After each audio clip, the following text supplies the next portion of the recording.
La foto gigante di Papa Francesco sorride dall'altare della Basilica di Sant'Antonio. In tanti questa mattina si sono inginocchiati davanti a lui per una preghiera.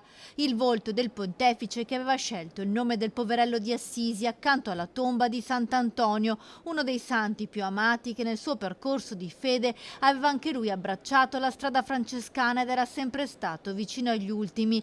Padre Antonio Ramina, rettore della Basilica, insieme ai frati prega per Francesco. Sapevamo che le condizioni di salute del Papa erano precarie, tuttavia non ci si aspettava una sua partenza per il cielo così veloce, dato che proprio domenica lo abbiamo visto in mezzo ai tanti pellegrini e ai tanti fedeli a cui voleva bene e ai quali ha voluto rivolgere il suo saluto, così come mi pare commovente ed emblematico il fatto che l'ultimo suo messaggio sia stato proprio dedicato alla pace, all'anelito per la pace. Lo accogliamo come auspicio che ci regala ancora oggi Papa Francesco. Ricordatevi di pregare per me, diceva sempre Papa Francesco fin da quel 13 marzo 2013, quando si affacciò per la prima volta dal balcone di San Pietro. E le preghiere per il pontefice non mancheranno a Padova. Venerdì 25 aprile alle 21 si terrà nel santuario antoniano la preghiera per Papa Francesco alla vigilia dei funerali. La comunità del santo ha invitato tutti i fedeli ad unirsi in preghiera con la recita del Santo Rosario. Lo